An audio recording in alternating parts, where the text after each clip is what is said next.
You're listening to Beloit Podcast. It is June 2017. We're going to do what I was talking about in the last episode. The episode we were talking about the Beloit City logo, Matt Nemitz and Tracy Bliss. We got to interview them in that episode. I mentioned that we would kind of talk about all the stuff I've done in the last 2 years. Crazy last 2 years since I started the Beloit podcast. And sitting here with my significant other, Ashley Ramsey. Hello. So we're going to kind of go over pretty much the highlights, kind of give you guys a reintroduction to the Beloit podcast, what it's all about, and throw in there a little history of what I've done for the last 2 years since starting the Beloit podcast, which has been, I don't know, it's been more than an experience. It's been a series of many great experiences. That's this podcast, and let's start. It was, what was it, 2015, early 2015. It was February 2015. I was sitting right where I am right now, I think, with a notepad probably, I think, maybe, or something. And I got the idea for doing my own podcast after listening to a bunch of other podcasts for a long time. I've been a podcaster. So I like listening to mostly educational content through earphones, earbuds, while I'm doing other stuff, usually working on things or whenever I have free time. Podcasting, it was a revolution for me. You were like, oh, great, something like that. You didn't notice, keeps right? You busy. Keeps me, yeah, it does, though. It keeps me occupied, and I get to learn something while I'm usually staying productive. And that's something about podcasting that really, it got my gears turning. And I said, hey, this is something that could be really useful, beneficial, just something good for Beloit, considering there's so much history here. There's so much that goes on a day-to-day basis that people don't have enough access to information about. We're also this week talking to Chris and Steve of Matube about local government, city council. So the Beloit podcast, that's really what I wanted to do, was cover Beloit's people and places, past, present, and future. And the future part's a little talking about tomorrow and potential things that we could do, which is important, right?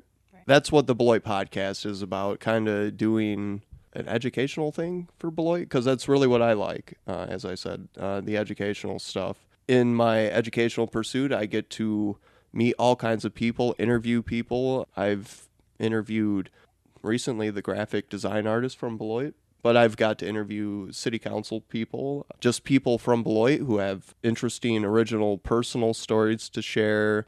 I'm looking at our SoundCloud page. I did one on the New Madrid seismic zone, which I don't know who else would do a podcast on that for Beloit but me. So I did that. All kinds of odd topics related to Beloit. That's what I'm getting at. You've come a long way since recording those podcasts. Right. That's where it started, though. That was the drive to talk about Beloit and the many great things that relate to Beloit that do not get enough exposure, enough spotlight. As I've said a lot of times, I think that's the best way to say it, a lot of spotlight. So 2015, I started doing this around, I think it was February. By August, the first highlight, August, Beloit Daily News. I got the interview with Whitney Helm from the Beloit Daily News, and that was after 5 to 6 months of podcasting. I believe I might have done 30 episodes at that point. 5 to 6 months of podcasting from February to August, right? So Beloit Daily News interview with Whitney Helm, that's 5 to 6. It was like 5 months after I started the podcast, and I brought my digital mic when I interview people with. I got to kind of record the interview with Whitney as a podcast. And I think after that, I might have done a couple more podcasts, but it wasn't much longer. It was about a month later. I was volunteering at Janesville Community Radio. And that was actually an interview that got me to Janesville Community Radio. I did my Google search for podcast and I believe Beloit. I searched Beloit and podcast, Rock County and podcast. Well, nothing really came up. This one podcast, OMP Radio, the Open Mic podcast with Chad Sheridan and Andy Anderson. The Open Mic? No, Open Mic podcast. They would have to correct you on that, and I'm sure that they would. But that's another episode. So those guys, I went up there to interview them, right? Anyways, I went up there, I brought my microphone. I think they were doing the Friday shows 8 to 9 p.m. on 103.5 FM, Janesville Community Radio. And so I sat there for 2 hours that night. They did a 1 hour live, and then I think they might have played some music on the FM while they did podcast recording in the second hour or something like that. So I stayed, and we did a show for almost, I think it was a 2 hour show. They ended up putting it out on their podcast streams, which is, I believe, ompradio.com.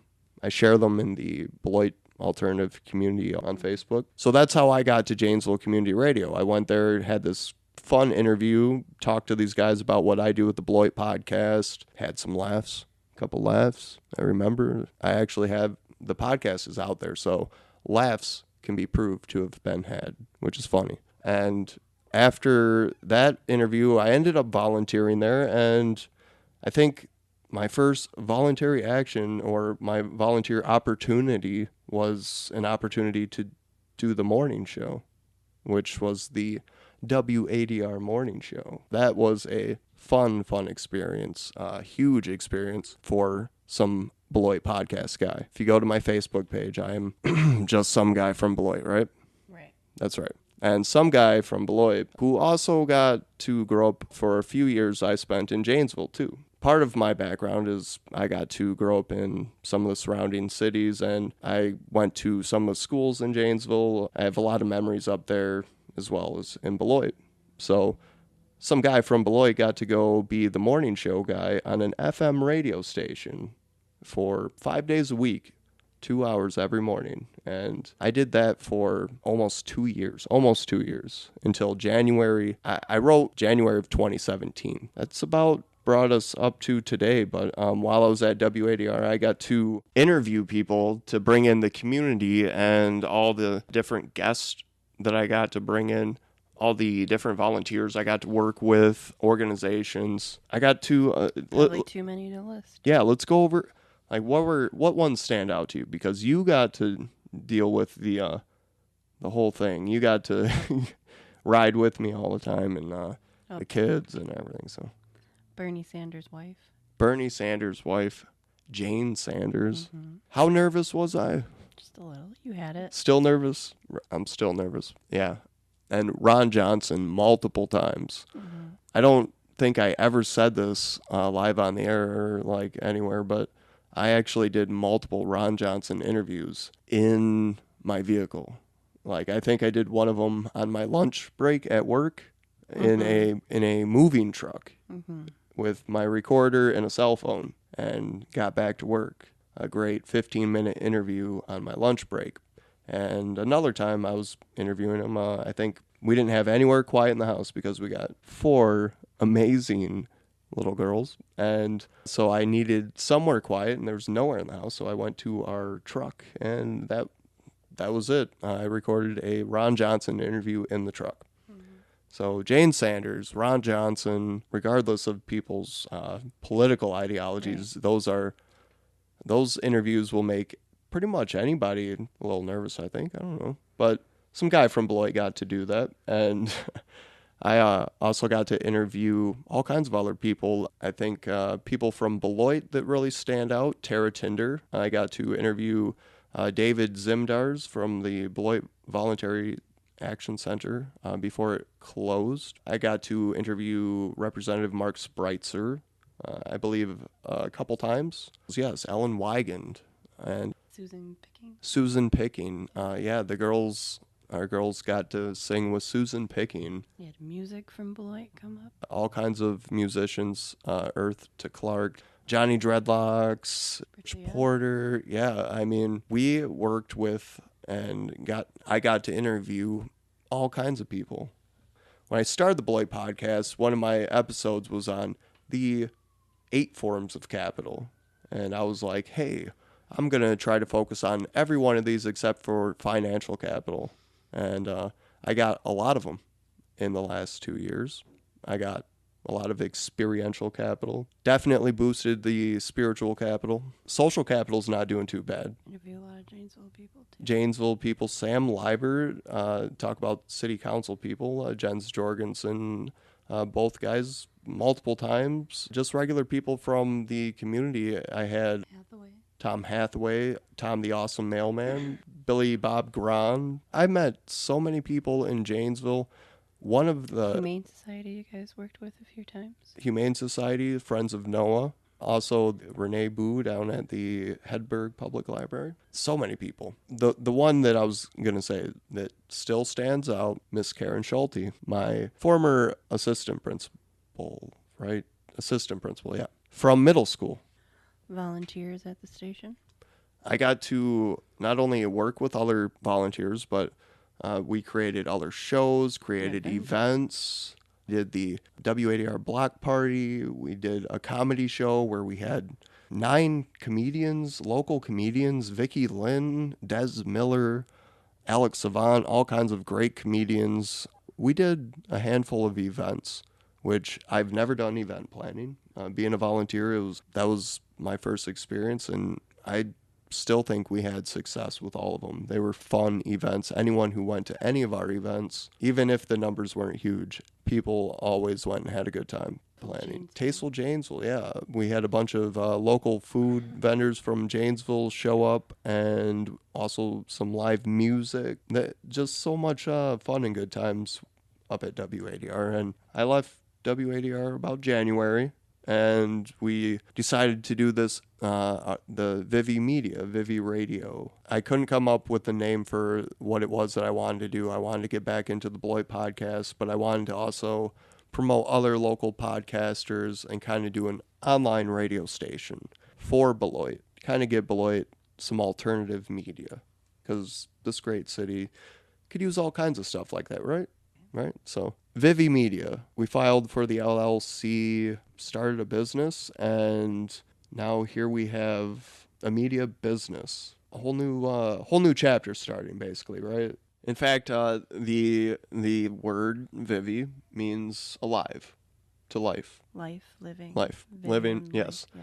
And as a little girl, she has a rare syndrome, a genetic disorder, Prader-Willi syndrome. We know she has a certain genetic disorder, and the characteristics of the syndrome are obsessive-compulsive disorder, obsessing over foods, and an endless appetite. Right, the part of your brain that controls hunger leaves her feeling starving. She has a deleted chromosome. That's what the issue, what it really is. The biggest issue is them overeating themselves to death. Knowing this and putting a lot of what's amazing about our daughter into what we also feel about Beloit is that there's a strong resilience, a strong ability to overcome. And that's kind of, to me, it felt really good to say Vivi Media. It's a great idea, even if we don't succeed with it. Just like the Beloit podcast, about 2.5 years ago, if you would have done a Google search on the terms Beloit and podcast, you would have got nothing. And I know, because I did it.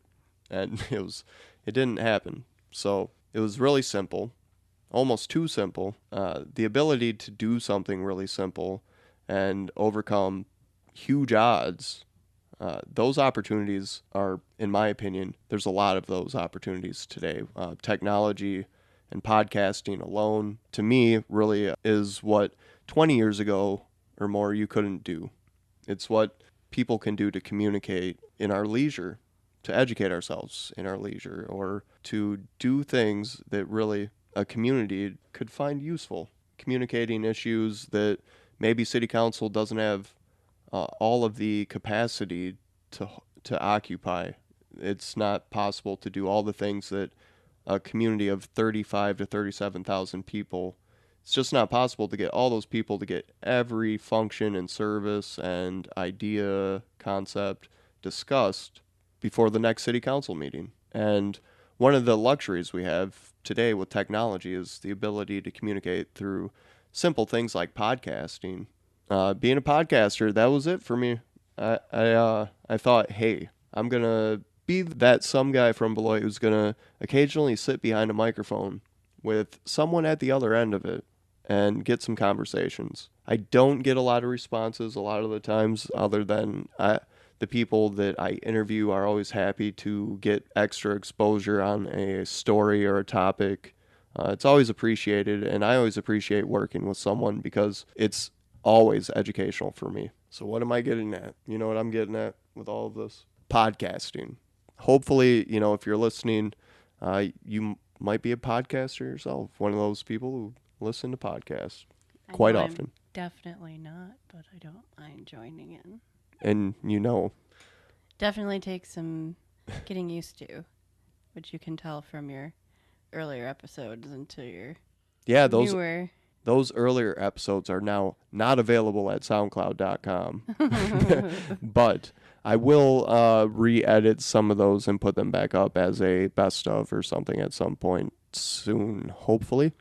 Yeah, you got some good interviews. We had a lot of good interviews in the first 6 months of the Beloit podcast before I made it up to WADR. But, here we are. It's halfway through 2017. We're going to do Vivi Media. We have other people that want to do talk shows, that want to do podcasts, that want to get exposure, work on local events. We're going to work on media, online radio for Beloit. So that's what's in the future. Past, present, and future. My dad made it. So we have a new podcast, Chris. It's my radio. It's politics. Why did no one tell me? Well, that's why you're here. Sorry, we had to kidnap you. Oh. Yeah, but we're... There will be no ice cream bars? No, sorry. Yeah, we're a huge political podcast, but it's not like all those other ones you hear. There's so many people out there that have so many podcasts about politics. They just whine and complain all the time about how the other side's wrong. Yeah, you know what I like about us? What? What's that? What do you like about us? We are not beholden to any. No, we have our own voice and our own ideas, and we can say whatever we want. The assumption that because I don't like this guy on the Republican side, like this guy on the Democrat side, I don't have to like any of them. Nope, we don't like any of them. And unlike those whining, crying people on the radio, you're not going to hear that with us. You're going to hear funny, hopefully. We're not going to say we're funny because, well, sometimes we're not. We're kind of boring. But sometimes we're funny. You're not going to hear us complaining and whining about the other side. You know what we're not going to hear from us? They did it first. No, you won't hear that either. So I like those other radio shows. If you listen to my radio, this is going to be one of the best podcasts ever, and it's going to be funny, right? And informative? knock down, drag out. Voice of angry. Do I dare say slapdashery? Slapdashery. Much slapdashery.